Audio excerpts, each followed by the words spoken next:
Hello, this is Jana Knapp, and I am doing a presentation for HR 311 Employment Law. And this is take three for me, so hopefully we get it right this time. Um, I watched the movie North Country, starring Charlize Theron. I hope I'm saying her name right. It's inspired by a true story, and her character is Josie Ames. It takes place in 1989 in northern Minnesota. Due to the fact I live in Wisconsin, this was interesting to me that something so significant took place nearby. Um, they open up and it states that in 1959, the iron mines of northern Minnesota hired their first female miner. By 1989, the male employees still outnumbered the females 30 to 1.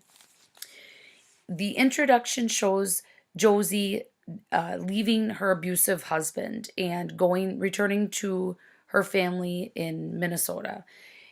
This immediately kind of shows some of the dysfunction of the family. It shows how the father didn't really support her daughter, despite the fact that she was very physically, she had been beaten and it was obvious.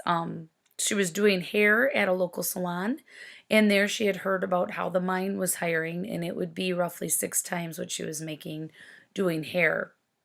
So, to begin working there, she had to get a physical examination that was very invasive to determine that she was not pregnant. And on her first day on the job, her supervisor mentioned how the doctor said she looked good under her clothes. So, very inappropriate comments were being made right off the bat. Um, and so, Josie's father, Hank, also works at the mine. And also, she runs into a former high school um, acquaintance named Bobby Sharp. And Bobby is very hostile, says very inappropriate comments right away at the beginning.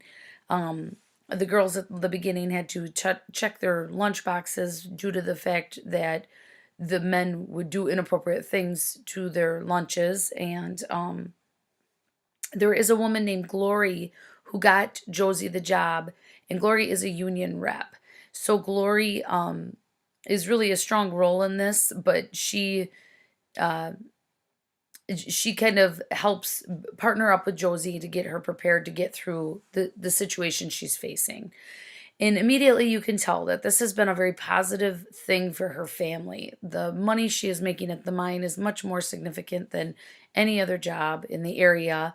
She is able to support her 2 children, able to purchase a home, a trampoline for her child, ice skates. This is a very positive thing. She's enjoying the fact that she is caring for and providing for her children. So, during this time, then she continued to face harassment at work as well as her female colleagues did.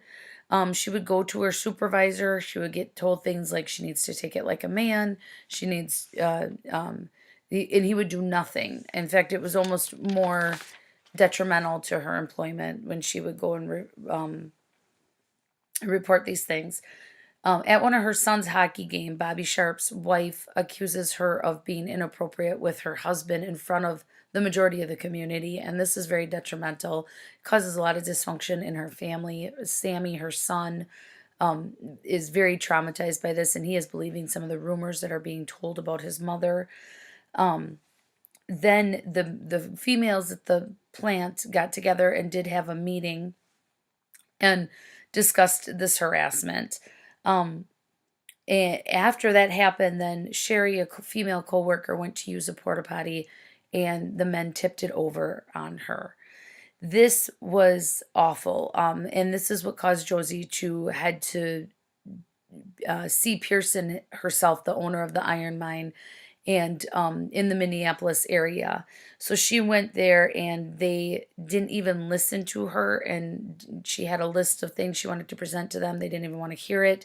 And they told her they would take her resignation effective immediately, which is not what Josie wanted due to the fact she was financially dependent on the position. So when she came back, there was a ridiculous amount of retaliation at the work. Bobby Sharp ended up attacking her in um, the female coworkers even turned against Josie, And so when she confronted Bobby about attacking her, other male coworkers lied and said they were with Bobby. So Josie did end up quitting the position. She went and met with Bill White, an attorney, to discuss her legal options, and she did file a sexual harassment class action suit.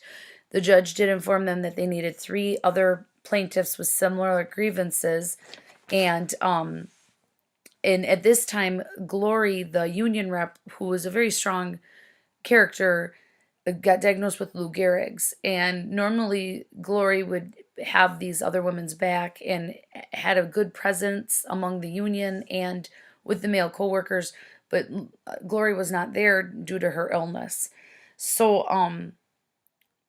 in this time, there was also some family issues.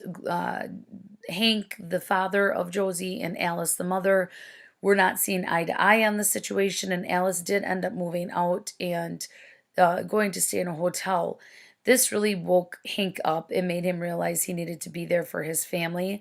And during a union meeting, he did stand up and defend his daughter. So, and that was a huge, huge part.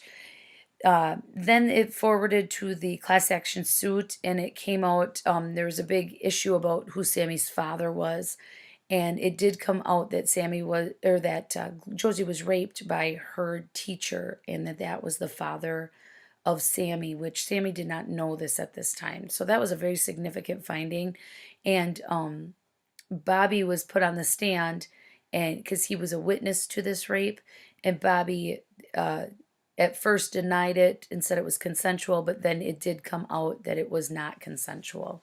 So that was a very big turning point. And after that, there ended up being a large variety of people who were willing to be plaintiffs for this lawsuit. It ended and said the Real Woman of Mesabi Iron Range won their case in court. They received a modest financial settlement, but most important, they got one thing that management didn't want to give us, which was a sexual harassment policy that would protect them and all the women that came after them. So this movie was inspired by the book called Class Action, the landmark case that changed the sexual harassment law by Clara Bingham and Laura Gansler. So some of the lessons that I learned, I thought this was a very powerful movie. I had no idea what was all involved to get the first sexual harassment lawsuit going. It kind of baffled me 30 years, almost 30 years later, how things have changed. And I am very inspired by the things that have come about due to this class action suit. Though I know sexual harassment still does exist in the workforce, I do believe that it is handled much more efficiently in most cases. The employment law that was in question was the class action sexual harassment. And the remedy for Josie was unfortunately to quit her position and to file a class action lawsuit. I learned many things about employment law. It baffles me that women had to endure this kind of work environment, and even men too. And it did teach me that it is pretty apparent that when groups gain up together and they have the mentality that they believe they're right, what can happen and how powerful that can be. And the learning goals that I learned from this movie and the reading from this week are, if as in a management position, if I am ever faced with a sexual harassment situation from an employee or of course myself, to act on it immediately, to not hesitate when investigating this situation. So on a side note, I did enjoy watching a movie. I don't get to watch many of them with my class schedule and work schedule and children, so I did appreciate this, and hopefully we can get this video uploaded correctly and not lose it. Thank you. Bye.